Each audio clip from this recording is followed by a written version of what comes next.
তিস্তা অববাহিকার ২ কোটি মানুষের জীবন জীবিকার প্রশ্নে দীর্ঘ সময় ধরে দাবি ওঠে তিস্তা মহাপরিকল্পনা বাস্তবায়নের। কিন্তু বিগত আওয়ামী সরকার বারংবার আশ্বাস দিলেও শুধুমাত্র রাজনৈতিক হাতিয়ার হিসেবে ব্যবহার করেছে এই প্রকল্পকে।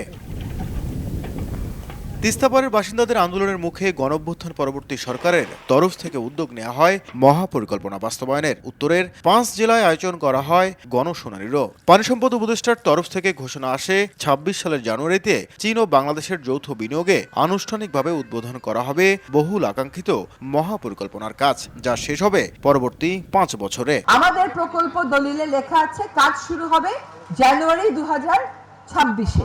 ১২,০০০ কোটি টাকা ব্যয়ে তিস্তা প্রকল্প এই এলাকায় বাস্তবায়িত হবে। তবে আবারও আশাভঙ্গ হলো তিস্তার ভাঙন প্লাবনে টিকে থাকা কোটি হৃদয়ে। সোমবার পানি সম্পদ উপদেষ্টা রংপুর সফরে এসে জানান, আপাতত হচ্ছে না মহাপরিকল্পনার কাজ, তবে চীন তাদের প্রস্তুতির কথা জানায়। নুডলস খান নাই তো নুডলসই খান নাই। চুক্তি স্বাক্ষর করে ফেললে তো এটা পরিবর্তন করা অনেক কষ্টের হয়ে যাবে। বরং এমন একটা প্রক্রিয়ার ভিতর দিয়ে যাই যে উভয় দেশের জন্য এই বিষয়টা সহনশীল হয়। এটা হয়তো জানুয়ারির মধ্যে শুরু হচ্ছে না। I see the concrete progress is making.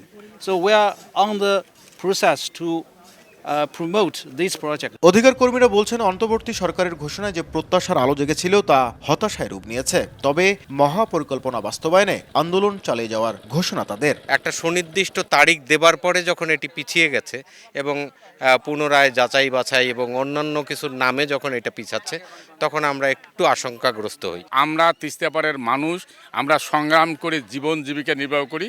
আমরা সংগ্রামীভাবেই আমরা এটা আদায় করব। ২০১৪ সাল থেকে ভারত তিস্তার পানি একতরফা প্রত্যাহার ও বর্ষা মৌসুমে পানি ছেড়ে মহা দুর্যোগ সৃষ্টি করলে তিস্তা পাড়ের মানুষ আন্দোলন গড়ে তোলে তিস্তা মহাপরিকল্পনা বাস্তবায়নের।